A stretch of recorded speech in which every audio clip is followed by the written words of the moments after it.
Hello friends, आप सभी को नमस्कार। मैं हितेश कुमार एक बार फिर से आप सभी का ज्ञानकोश यूट्यूब चैनल में स्वागत करता हूं। आज है 31 दिसंबर और आज की वीडियो में हम 31 दिसंबर से जितने भी करंट अफेयर्स बनेंगी वो सारी पढ़ेंगे। अगर आपको इस वीडियो का पीडीएफ चाहिए तो आप लोग ज्ञानकोश टेलीग्राम को ज्वाइन करिएगा, लिंक डिस्क्रिप्शन में दिया हुआ है। उस पर मैं डेली इसके पीडीएफ भेजता हूं और करंट अफेयर के अलावा भी बहुत से पीडीएफ सेंड करता हूं, तो आप लोग वो भी ज्वाइन कर लीजिएगा। साथ साथ में ज्ञानकोश नाम से ही फेसबुक पेज भी है, आप लोग वो भी ज्वाइन करें ताकि आपको सभी प्रकार के नोट्स और पीडीएफ मिलते रहे। दोनों के लिंक जो है वो डिस्क्रिप्शन में है। तो ये थोड़ी सी जानकारी थी जो मैंने आपको दी है। उसके बाद हमने देखिएगा ज्ञानकोश जो YouTube चैनल है इसकी प्लेलिस्ट भी बना दी है। अगर आपको किसी भी प्रकार की वीडियो देखनी है तो आसानी से आप प्लेलिस्ट से जाकर के ढूंढ के देख लीजिएगा। अब हम पढ़ते हैं 31 दिसंबर की कुछ महत्वपूर्ण करंट अफेयर्स। बात करते हैं पहले प्रश्न की। तो सबसे पहला प्रश्न है कि साइंटिस्ट ऑफ द ईयर का पुरस्कार किसे दिया गया है? तो साइंटिस्ट ऑफ द ईयर का जो पुरस्कार है ये दिया गया है हेमंत कुमार पांडे, यानी कि जो बी ऑप्शन पे लिखा है हेमंत कुमार पांडे को अब साइंटिस्ट ऑफ द ईयर 2020 का पुरस्कार दिया गया है। अब ये जो पुरस्कार है ये राजनाथ सिंह, भारत के रक्षा मंत्री राजनाथ सिंह द्वारा उन्हें यह पुरस्कार दिया गया है। तो ये बात करी थी हमने इस प्रश्न से, लेकिन थोड़ी जानकारियां और भी है जो हम यहां से पढ़ेंगे। जैसे कि हेमंत कुमार पांडे जो हैं वे डीआरडीओ के एक वैज्ञानिक हैं और उन्हें किसके द्वारा पुरस्कार दिया गया? तो राजनाथ सिंह हमारे देश के रक्षा मंत्री हैं जिनके द्वारा यह पुरस्कार उन्हें दिया गया है। अब क्यों दिया गया है? क्योंकि हेमंत कुमार पांडे जो है उन्होंने कई हर्बल दवाओं का विकास करने में के योगदान को देखते हुए उन्होंने बहुत सी हर्बल दवाओं का विकास किया और उन्हीं के इसी योगदान को देखते हुए अब उन्हें साइंटिस्ट ऑफ द ईयर का पुरस्कार दिया गया है। बात कर लेते हैं कि वे उत्तराखंड के पिथौरागढ़ में पिछले 25 वर्षों से शोध कार्य कर रहे हैं। वो पिथौरागढ़ में अभी अपॉइंट है और पिछले 25 वर्षों से कार्यरत है। अब यहां छोटी सी जानकारी है, ये हमने पढ़ी है कि डीआरडीओ के वैज्ञानिक है वो। तो अगर डीआरडीओ के वैज्ञानिक है तो थोड़ी जानकारी तो हम डीआरडीओ के बारे में पढ़ेंगे। जैसे कि बात करते हैं सबसे पहले डीआरडीओ की फुल फॉर्म। तो डीआरडीओ की फुल फॉर्म है defence research and development organisation. अगर हम बात करें डीआरडीओ की स्थापना कब हुई थी तो 1958 में इसकी स्थापना करी गई थी। इसका मुख्यालय कहां पे है? तो डीआरडीओ का मुख्यालय है नई दिल्ली में और चेयरमैन या अध्यक्ष की अगर हम बात करें तो जी सतीश रेड्डी जो हैं वे वर्तमान में डीआरडीओ के अध्यक्ष और चेयरमैन हैं। तो ये सारी बातें थी जो हमने इस पहले प्रश्न से पढ़ी है। उसके बाद दूसरा प्रश्न आपकी स्क्रीन पे आता है। दूसरा प्रश्न है कि डिजिटल ओशन नामक जो एक ऐप है ये ऐप किसके द्वारा लॉन्च की गई? तो डिजिटल ओशन नाम की जो ऐप है ये किसके द्वारा जो है लॉन्च की गई है? तो ये लॉन्च करी गई है डॉक्टर हर्षवर्धन द्वारा, यानी कि ऑप्शन सी जो है वो आपका सही रहेगा। सी ऑप्शन पर लिखा है डॉक्टर हर्षवर्धन सिंह, जिनके द्वारा डिजिटल ओशन नाम की जो ऐप है ये लॉन्च की गई है। बात करते हैं थोड़ी सी जानकारी और कि डॉक्टर हर्षवर्धन है वे केंद्रीय विज्ञान और प्रौद्योगिकी मंत्री हैं जिनके द्वारा ये जो ऐप है ये जो लॉन्च करी गई है। बात करते हैं कि विकसित किसके द्वारा करी गई? तो अगर हम बात करें विकसित करने की यानी कि बनाने की, निर्माण करने की, तो ये ऐप हैदराबाद में स्थित INCOIS द्वारा ये विकसित करी गई है। क्यों करी गई है? क्योंकि ये जो ऐप रहेगी ये समुद्र डेटा प्रबंधन के लिए विकसित होने वाली देश की पहली डिजिटल ऐप है या पहला डिजिटल प्लेटफॉर्म है। तो ये जानकारी हमने यहां से पढ़ी है, लेकिन यहां हमने एक टर्म पढ़ के छोड़ दी INCOIS। तो INCOIS जो है इसके बारे में भी थोड़ी बातें पढ़ेंगे। जैसे कि सबसे पहले हम पढ़ेंगे फुल फॉर्म, तो Indian national centre for ocean information services, ये तो हुई इसकी फुल फॉर्म। उसके बाद बात करते हैं इसकी स्थापना कब करी गई थी? तो 1998 में इसकी स्थापना करी गई थी और इसका जो मुख्यालय है, इसका जो हेडक्वार्टर है वो है प्रगति नगर हैदराबाद में INCOIS। एक बार फिर से फुल फॉर्म पढ़ता हूं, Indian national centre for ocean information services का मुख्यालय कहां है? ये है हैदराबाद, प्रगति नगर हैदराबाद में। तो ये जानकारी हमने यहां से पढ़ी।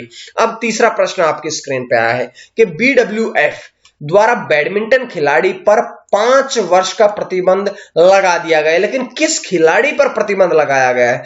तो किस खिलाड़ी पर यह 5 साल का प्रतिबंध लगाया गया है? तो यह लगाया गया है निकिता खाकीमोव। निकिता खाकीमोव जो है, यानी कि ऑप्शन ए जो है, रूस के खिलाड़ी है जिनके ऊपर निकिता खाकीमोव जो है वो रूस के खिलाड़ी है, बैडमिंटन खिलाड़ी है या शटलर है, जिन पर अब BWF ने 5 साल का प्रतिबंध लगा दिया गया। थोड़ी जानकारी और पढ़ते हैं, जैसे कि क्या कारण रहा है उनके ऊपर प्रतिबंध लगाने का। तो जो रूसी शटलर खिलाड़ी है निकिता खाकीमोव, उनके ऊपर आरोप लगे हैं सट्टाबाजी के, उन पर आरोप लगे हैं छेड़खानी के, उन पर आरोप लगे हैं अनियमित मैच परिणाम के, और जिस कारण से उन पर आगामी 5 वर्षों के लिए क्या लगा दिया गया है? प्रतिबंध लगा दिया गया है, बैन लगा दिया गया है। बात करते हैं कि उन्होंने 2020 यूरोपीय टीम चैंपियनशिप में कांस्य पदक यानी कि तीसरा पदक भी जीता था, जिसके की नहीं सॉरी कांस्य पदक जीता था, और इसलिए भी वो याद किए जाते हैं। थोड़ी जानकारी और भी, क्योंकि हमने BWF क्या है इसके बारे में अभी तक नहीं पढ़ा है, तो BWF के बारे में पढ़ेंगे। चलिएगा, BWF अर्थात badminton world federation. Badminton world federation जो है ये BWF की फुल फॉर्म है। बात करते हैं इसकी स्थापना कब हुई थी, तो 5 जुलाई 1934 में इसकी स्थापना करी गई थी। इसका मुख्यालय है कुआलालंपुर मलेशिया में। और बात करें अगर इसके अध्यक्ष की, तो इसके अध्यक्ष है पोल एरिक होयर लार्सन। ये नाम एक ही है और ये एक ही नाम है जिनका नाम है अध्यक्ष जो है पोल एरिक होयर लार्सन, ये उनका नाम है, और उनके द्वारा ही BWF के वर्तमान में जो है अध्यक्ष हैं, निर्णय उन्हीं के द्वारा लिया गया है। तो ये जानकारी हमने यहां से पढ़ी। उसके बाद अगला प्रश्न यह है कि पीएम मोदी, भारत देश के प्रधानमंत्री श्री नरेंद्र मोदी द्वारा एम्स की आधारशिला कहां पर रखी गई? आज नई आधारशिला रखी जा रही है जो कि भारत देश के प्रधानमंत्री नरेंद्र मोदी रख रहे हैं। ये कहां पर है? ये है राजकोट में, यानी कि ऑप्शन जो डी है, 4 नंबर जो ऑप्शन है राजकोट, यहां पर देश का अगला एम्स बनने की घोषणा करी गई है और इसकी आधारशिला रखी गई है। बहुत इंपॉर्टेंट है, इसके बारे में थोड़ी जानकारियां और पढ़ते हैं। जैसे कि राजकोट कहां है? गुजरात में है। गुजरात के राजकोट में अब नए एम्स की आधारशिला रखी गई है। इसके लिए 201 एकड़ भूमि भी आवंटित कर दी गई है। 201 एकड़ भूमि जो है वो भी आवंटित कर दी गई है, और इसका कार्य जो है वो 2022 वर्ष 2022 के मध्य तक, यानी कि आने वाले 2.5 साल तक इसका कार्य बनकर के ये तैयार हो जाएगा। इसमें 125 MBBS सीट होंगी और 60 नर्सिंग सीटें होंगी। इसके साथ साथ यह अत्याधुनिक 750 बेड वाला हॉस्पिटल होगा, जिसमें कि 30 बेड जो हैं वो आयुष ब्लॉक के भी होंगे। उसके बाद बात करते हैं, देखिएगा एम्स क्या है, एम्स के बारे में थोड़ी जानकारियां पढ़ते हैं। एम्स के बारे में अगर हम थोड़ी जानकारियां पढ़े तो सबसे पहले हम एम्स की फुल फॉर्म पढ़ते हैं। एम्स की फुल फॉर्म है all India institutes of medical sciences. All India institutes of medical sciences, ये एम्स की फुल फॉर्म है।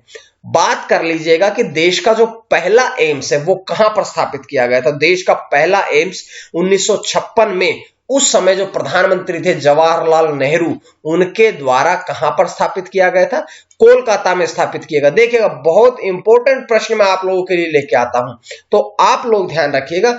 अगर आपको ये वीडियो पसंद आती है ना, करंट अफेयर अच्छी लगती है ना, तो आप चैनल को सब्सक्राइब कर लीजिएगा, लाइक कर लीजिएगा, शेयर कर लीजिएगा, अपने कमेंट बताइएगा मुझे करके।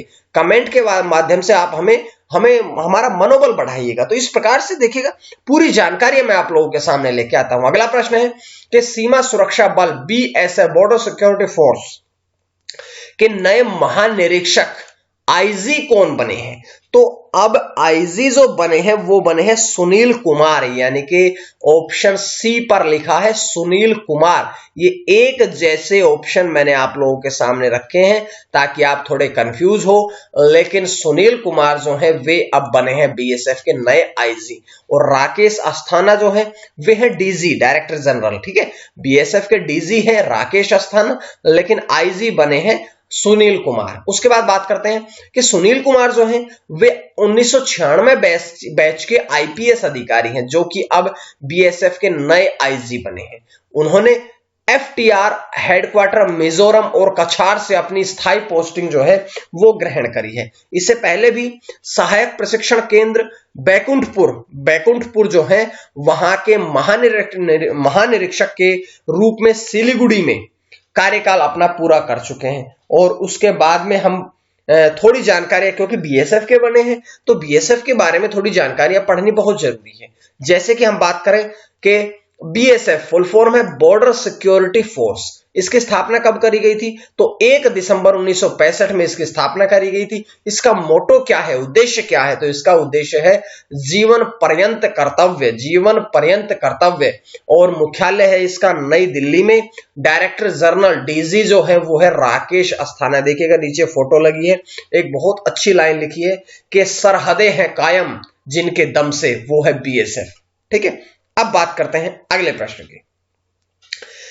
देश के पहले परागणकर्ता पार्क का उद्घाटन कहां पर किया गया? देश का पहला परागणकर्ता पार्क है जिसका उद्घाटन किया गया है उत्तराखंड में। और उत्तराखंड में भी नैनीताल जिले के हल्द्वानी में इसका उद्घाटन किया गया है। थोड़ी जानकारी है, यहां से पहले पढ़ते हैं कि छठे प्रश्न का आंसर है ए, उत्तराखंड में देश का पहला परागणकर्ता पार्क स्थापित किया गया। बात करते हैं थोड़ी जानकारी और कि ये उत्तराखंड के नैनीताल जिले के हल्द्वानी में स्थापित किया गया है। बात करते हैं कि कितने क्षेत्र में फैला है, तो ये लगभग 4 एकड़ भूमि पर फैला है। इसमें परागणकर्ता की लगभग 50 प्रजातियां हैं। तो थोड़ी सी बात समझ लीजिएगा कि परागणकर्ता क्या है। परागकण यानी कि जो फूलों के ऊपर जो घूमते हैं छोटे जानवर, प्रजातियां, जैसे कि तितलियां, मधुमक्खियां आदि की 50 से अधिक प्रजातियां यहां पर है।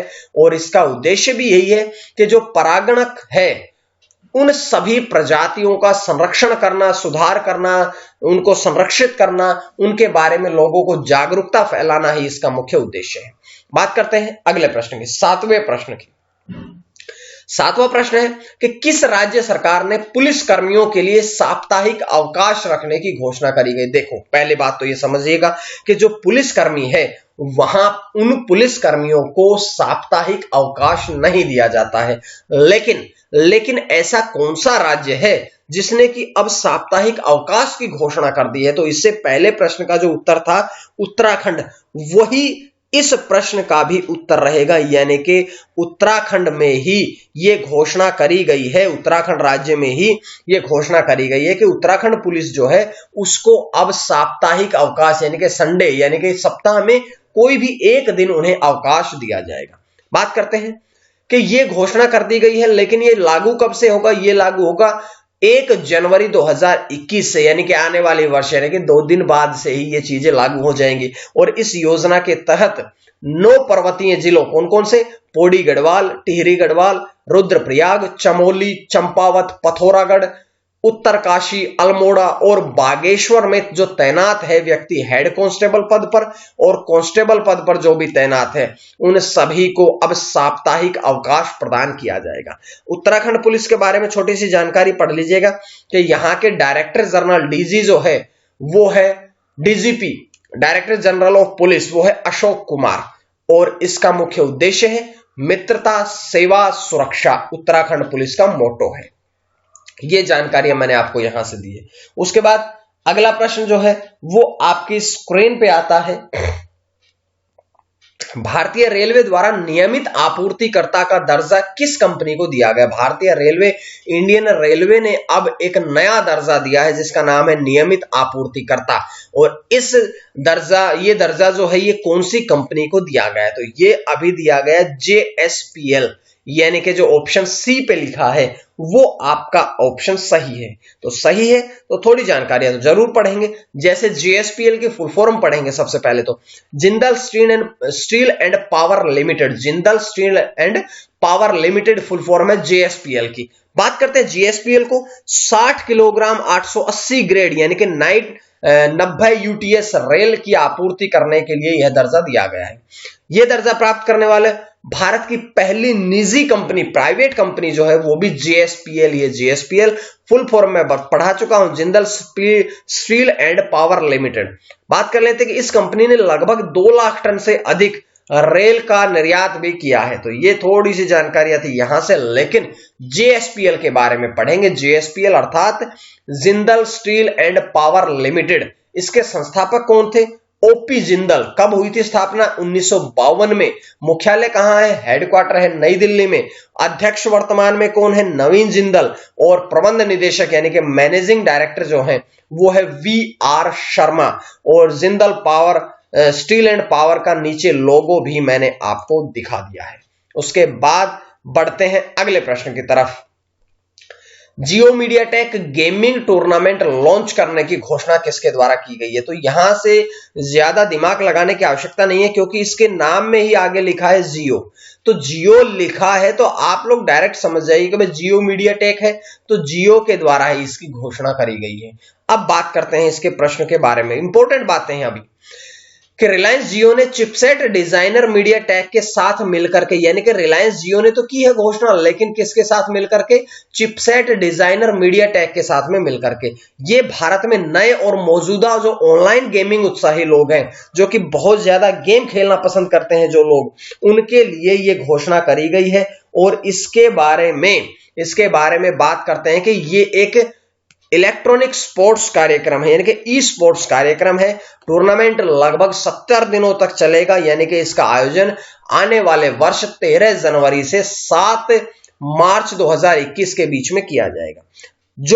जो खिलाड़ी जीतेगा उसे 12.5 लाख रुपए, 12.5 लाख रुपीस का नगद पुरस्कार भी दिया जाएगा। और उसके बाद में बात करते हैं, भाई जियो ने घोषणा करी थी ना, तो जियो के बारे में थोड़ी बातें पढ़ते हैं कि जियो की स्थापना 15 फरवरी 2017 में करी गई थी। संस्थापक कौन है? अध्यक्ष और संस्थापक है मुकेश अंबानी। मुख्यालय कहां पे है? मुंबई महाराष्ट्र। और इसके प्रबंध निदेशक जो है वो है संदीप दास। तो ये छोटी सी जानकारी मैंने आपको यहां से दी है। अगला प्रश्न है आपका कि व्यक्तिगत कुश्ती विश्व कप में रजत पदक किस खिलाड़ी ने जीता है? आज का अंतिम प्रश्न, इंपॉर्टेंट प्रश्न। तो भारत की अंशु मलिक, सी ऑप्शन जो है, उन्होंने यह जो व्यक्तिगत कुश्ती विश्व कप है इसमें रजत पदक जीता है। बात करते हैं थोड़ी जानकारी, जैसे कि वो भारतीय पहलवान है। इसका आयोजन कहां पर हुआ? तो व्यक्तिगत कुश्ती विश्व कप का आयोजन जो हुआ है वो सर्बिया के बेलग्रेड में हुआ है।